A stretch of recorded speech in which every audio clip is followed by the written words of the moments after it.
Okay. All right. Can we start over? All right. Okay. Your name? Earl, Tobias, Your birth date? October 26, 1917. Your branch in the service? When I went in, I was assigned to a tank battalion, but then after I was in, I had a chance to become a tank mechanic. So I went to tank school, and then when I came out, I was transferred into ordnance. Ordnance is like a hospital for the seniors, for the people. We get, we're repaired, and we're the last stage. In other words, like hospital, you go to the hospital, that's the end of the line, and now ordnance is repaired vehicles, and that's the last of the line, ordnance. Okay. Your rank? Technical sergeant, tech sergeant. Okay.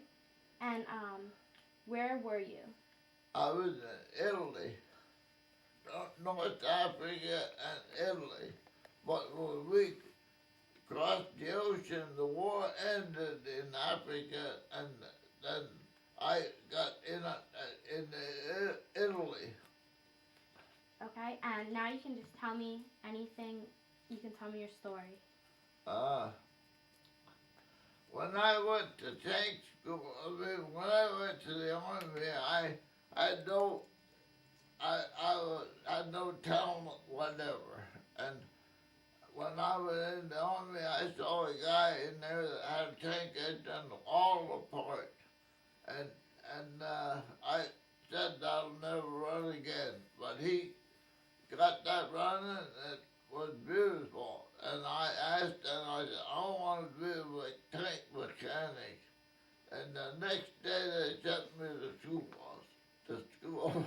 And when I finished the course, I came back to my outfit, and the captain said, the Army recruited a whole company from New York State. That's about 100 men. They're all mechanics in civilian life. And they wanted me to go over and teach them mechanics, and teach them tanks, repairing tanks, and I did. And when they wouldn't let me go at the end of the season, so they transferred me into this ordnance company when I was made in charge of the repair unit.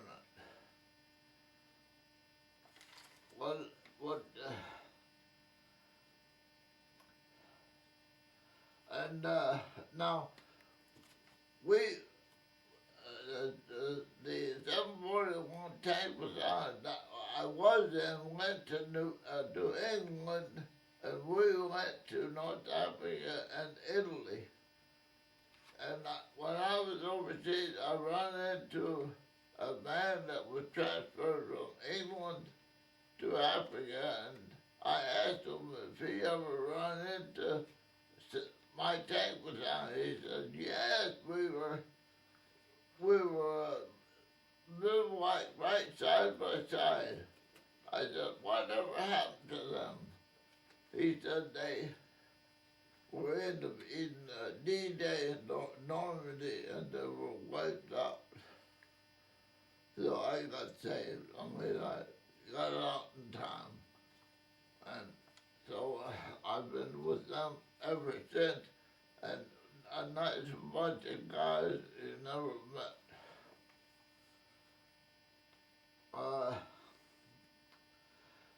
Do you want to know about the trip across the ocean, how they do? When we went to go to the ship, we went in a railroad train, and they pulled the blinds all down so nobody could see in and see how many soldiers were gone. Then we got on the ship, and they were cleaning, the sailors were cleaning their guns and all sort of part. It was scary. So then we started to cross the ocean, and there was 24, 26 ships, and we were in the center. They put the soldiers on the ships in the center, and they had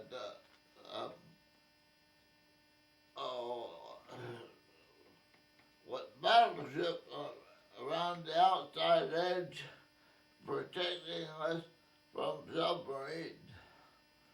Every 7 minutes, they blow a horn, and that was, then they turn. 7 minutes, they turn again. Why? The reason they done that is it takes 7 minutes to shoot a torpedo, and this way they'd be hard to hit. I thought that might like to know how it was going across the ocean. We landed in Africa, and I thought, now you might like to know about tanks, how they compare with German tanks. Well, German tanks are so much better because they had years ahead of us, and we were caught with our pants down. We had, I'll go over some of the weaknesses that we had. In our tanks, we had automobile, bus engines, airplane engines, because they didn't have time to make an engine for a tank. So we had, in our tanks, we had airplane engines and some diesel engines. We had 2 Greyhound diesel, and we had 2 Cadillac engines in the lake tanks, and 5 automobile crash engines in another. So you see, we weren't prepared. We had terrible engines. Another one, our suspension system was no good. And now the Germans had big wheels, on their suspension system, and they were much easier and not troublesome.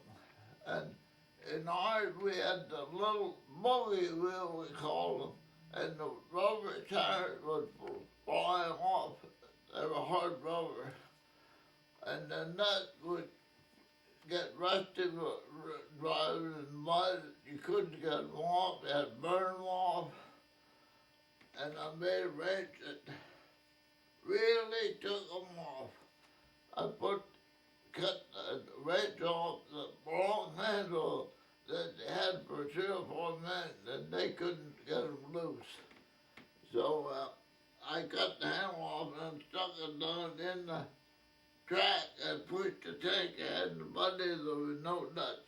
They all came off. So that was the suspension system was no good.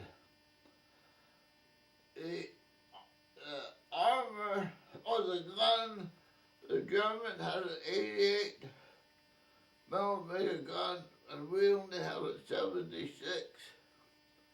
And they had a better gun, and we heard more about this 88. It shot right straight through our tanks, from one end to the other. But I have something to say about that. But it was a good gun, better than ours. Now the armor at school, we were taught. No, I heard rumors from tank people that the American armor on the tank is like shooting through a keg of butter. The bullet went right straight through.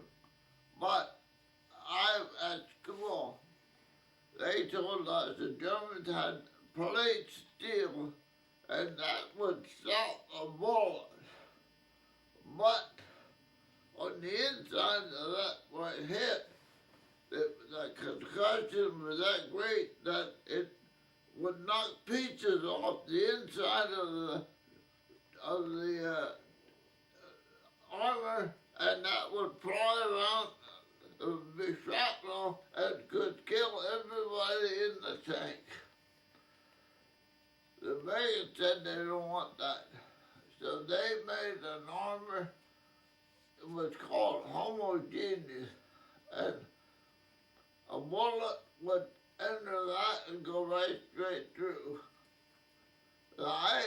We had a tank that was hit perfectly by the 88. And I wanted to see for myself. I knew about this soft armor because we were told about it at school to see if it was any good. Now, I figured that tank was a perfect hit. It went in the front, out the back. Now, it missed the assistant driver, and the driver didn't even touch him. I know it. And then went through the turret, and there were two men to turret. It might have killed one, it might have crippled one, that's about it. And the tank commander is at the top of the turret, never touched him. So I say if it killed or crippled one, that would be it. So I defend that soft, what do you call it now? Armor, you know, and I know a man, a soldier from Millersburg, was killed by a tank, in a tank. He was a driver. And his buddy knew he had a brother who town, and he said, do you want to know how he was killed, what happened? Yes, so he went to see him. So this is why I'm telling you that the damage done by that bullet going through the tank would do little damage away from it, just up the little hole. Now this guy got hit on the head with a high-powered shell. It took half his head off, and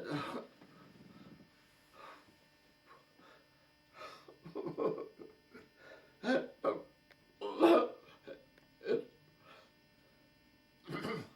left this much standing, and never touched it. So I know that it won't kill people far away from where it goes in the tank. And that's why I defend that to no end.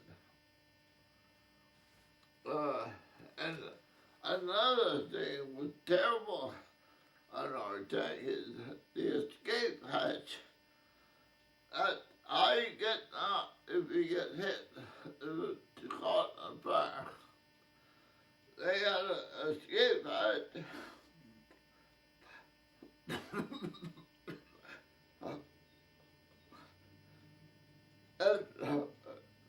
Down the floor. And can you imagine 2 or 3 guys going down? You wanted to turn it off? No, I don't care. Don't.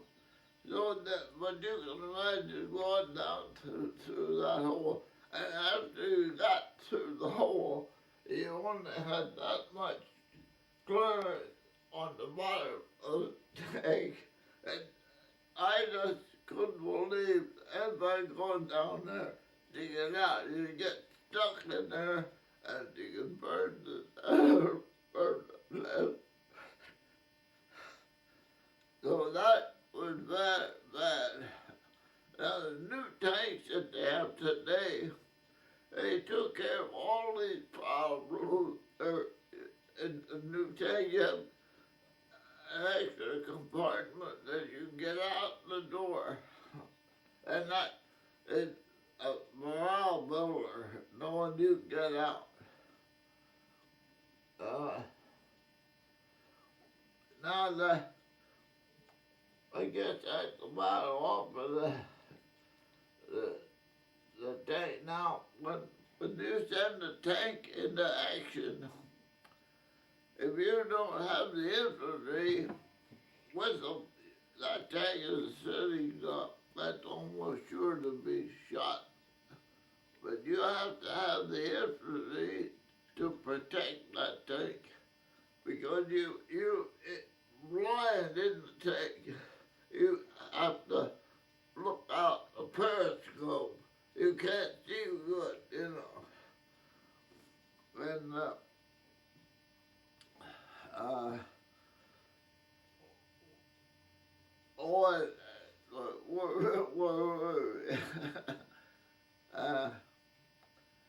you can't see good. And the German infantry, they're gonna be all around you. So they have what you call a bazooka, and it's handheld, and you can fire from your shoulder, and that's a lava shell, and they have it's thermal. It gets, when it hits, it gets red, white hot, and it burns through the armor, light armor on the tank, sets the fire. So you need the infantry, and now today's tanks, they have a compartment that holds 9 men, infantry beside the crew, and that's a great improvement. The modern tank today solves all these problems. Okay, now, to solve this problem of carrying infantry into battle, some guy in the army got an idea, and he wanted our company to build them a sleigh. Now they send us a big piece of pipe about 2 feet round, and then we cut it in half, and the length of a man.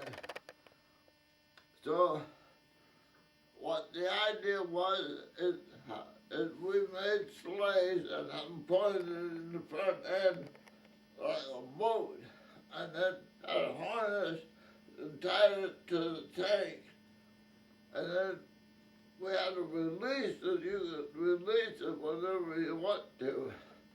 Now the idea of that,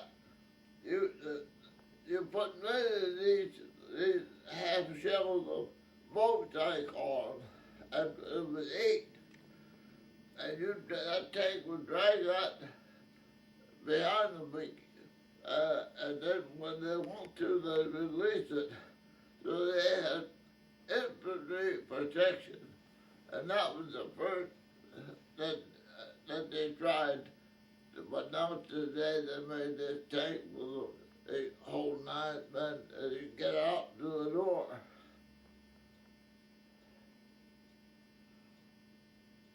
I guess, how long was that? Is that enough? I mean, do you want to know? I have a map here.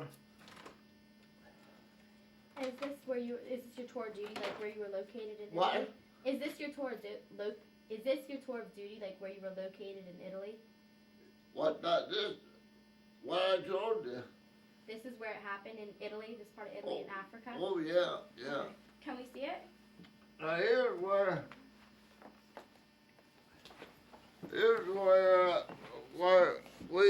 Africa, we were here, and we went over around to go in, we were D9. D9 means we were there 9 days after they invaded Italy at Salerno. And that was around June, I think. It took 2 years to go up here to the Po Valley. There the war ended right there. And right here, right in the, see how mountainous this is? we had, what was I gonna say?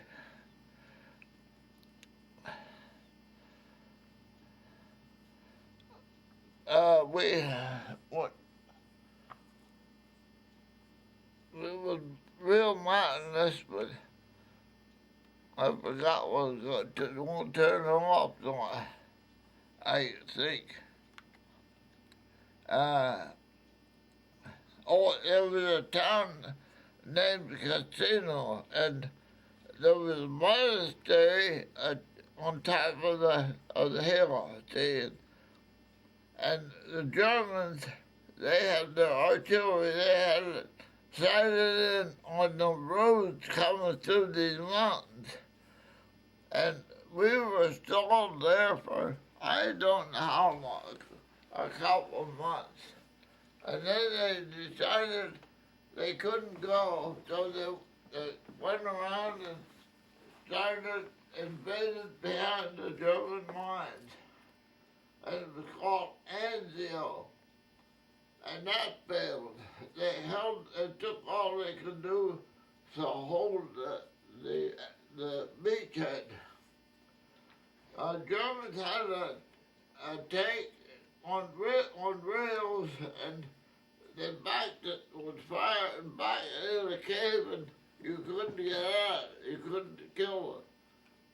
And that was an 11-inch gun, and they shot 7 miles into the beachhead at Anzio, and they called it the Anzio Express. It sounded like a railroad train coming in, but that was like I said, they never killed it. It was back in a cave, and so usually when they got stopped like that, we had to work 2 to 3 days, day and night. They wanted to get all the tanks they could equipped, ready to go, and we had to get everything running we could, and then we knew that they were going to soon break loose. And then the airplanes came, and squadron after squadron dumping bombs in this little town. And I mean, they blew that down. Every building was blown apart. And then finally, when the planes were done dropping their bombs, away they go. And we broke loose. And from there on, it was easier going the rest of the way up to Italy. Okay. How long have we been at? Almost an hour. Do you have time for some questions, or Yeah, you want? Sure, if you don't mind. No. Pearl Harbor was like the beginning when it all happened. So, how did you hear about Pearl Harbor? Pearl Harbor, I was drafted, and I was passed and waiting to go when Pearl Harbor struck. And that was December 7th. I went January 6th, so we went to war, and we don't know. But we were fighting 2 wars at the same time. One at Pearl Harbor, one in Italy. And then when we got up to here, when the war ended in Italy, then Normandy started, see, and then that finished. Okay? Okay. How old were you when you were drafted? 24. Were you married when you were drafted? No. You weren't married? No. Did you have a girlfriend? No. No girlfriend.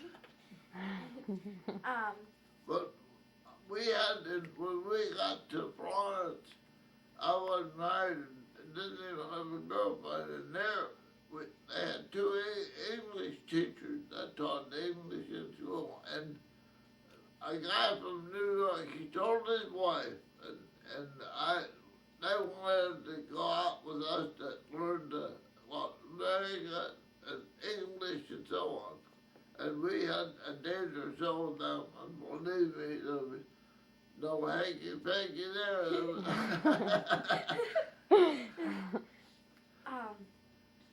Did anything interest you in Italy? Like, did you see any sights that interest you? Pizza, mini car pizza. And yes, when the war, when we started, it was slow going. So we had days where they take us on sightseeing trips around the area. We went up Mount Vesuvius. That's a volcano. Wow. With an 80-year-old guy, he took us up. And as we were going, he up a candy tablet to see, and it sounded hollow, hollow underneath. He took us right up to the hole. I was standing at the hole, about half the size of this room. And all I had to do was jump in and down a little bit. Now, there was a funny thing. It was popping. It would pop, and rocks would fly up 15, 20 feet and then fall back in. And I had the guide, he was at a valve and was picking out lava right near the top and making ashtrays. Now I brought two home. I give them to the historical society. I just got learned today. We were trying to find them, but they have them made out of lava. Yep. So that I'll never forget that. But, oh yeah, and then 2 weeks later, we were about 5 miles away. We looked down there one night, and that mountain was red hot. It was erupting. Smoke went way up. Here it was. We came back 2 years later. The hole, instead of being 15 feet round, the whole top of the mountain was gone. We just got off the time. How did you stay in touch with your family? What? How did you stay in touch with your family when you were in Italy? We had a secret. My mom knew where I was. We had, I'd say something that didn't make sense, like Harriet, the sound, let's say, Harriet, and I said, well, Harriet, she just had a baby. Well, we don't have no Harriet. Something that didn't add up. She looked in the lap and know right where I was. That's the secret we had. How was the food? Well, it was terrible. At first, we got rations. When Italy, it was called sea rations. In a little can about that big, that was your breakfast. They had a can for dinner, a can for supper. And we called that sea ration. Then we got K ration, was a little better. But the Americans, they missed their food. In fact, we had some butchers in our outfit. They were not bought a water buffalo, and we killed it, and we ate that. So.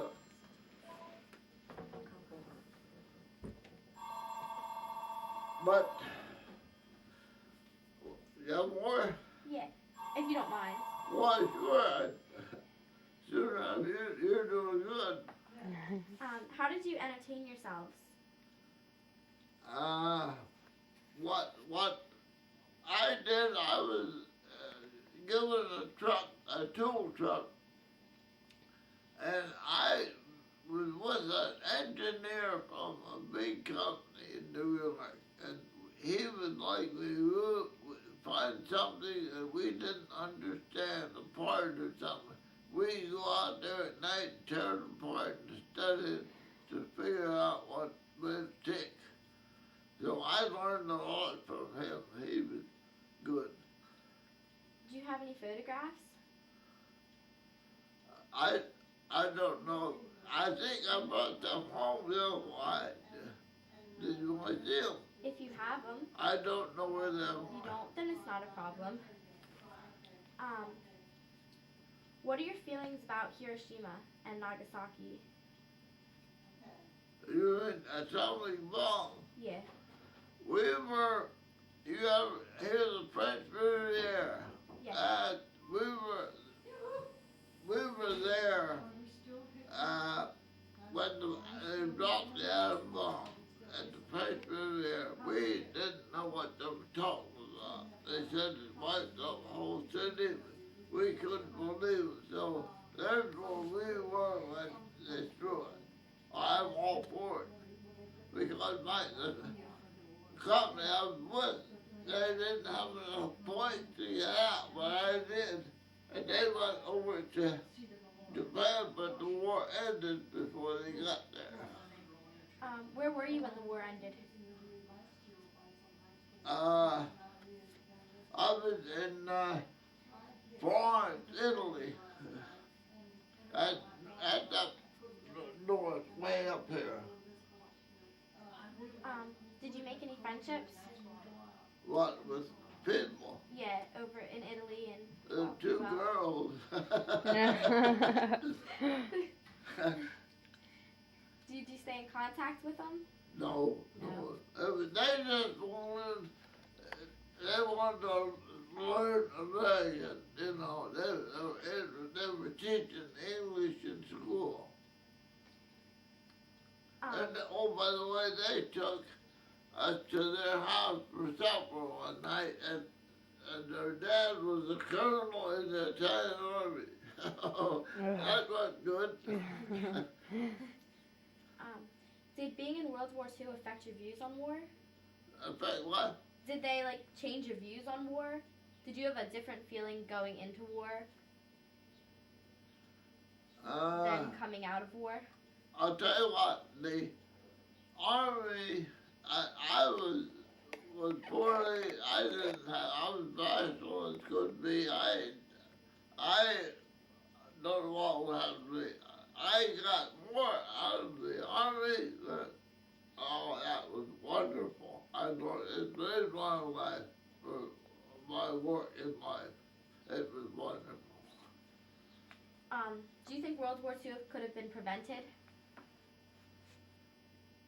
Oh, no, I know. Hitler was out to get the world, control the world. Oh, and he got everything around Germany, and now he's down in South or North Africa. He's trying to cut, I think that's my idea. He's trying to cut off coming out of the Mediterranean Sea. And he's after the world. Oh, no.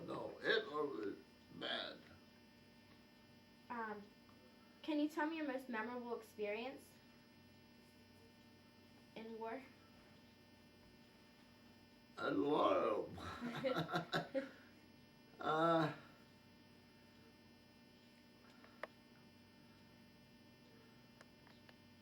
Oh my.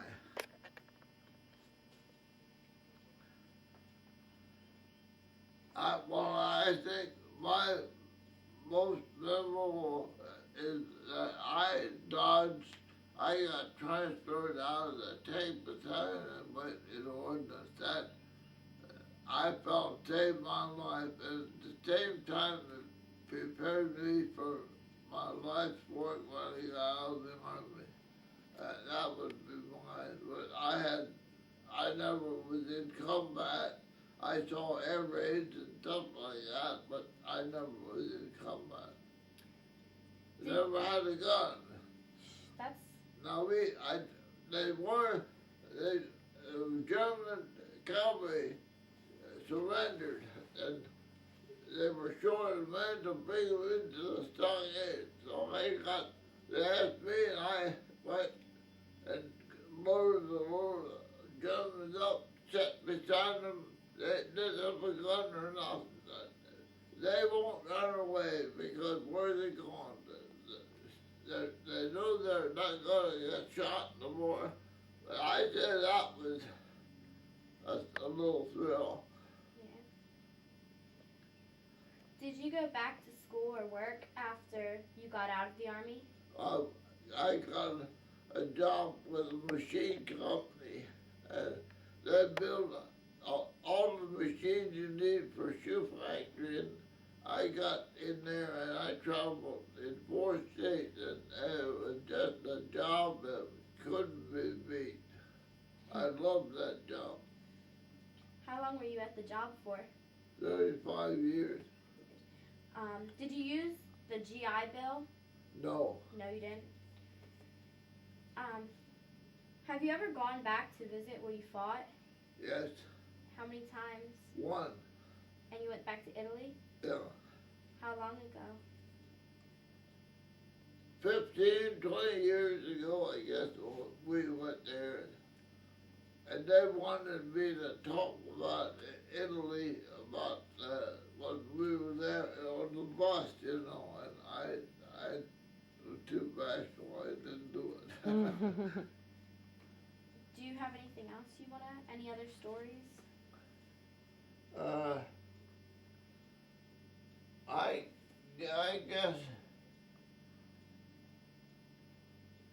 I guess not.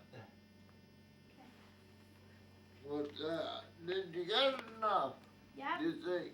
If you have nothing else to No, share, do you don't have anything else you want to share? I think that's about it. Okay. But,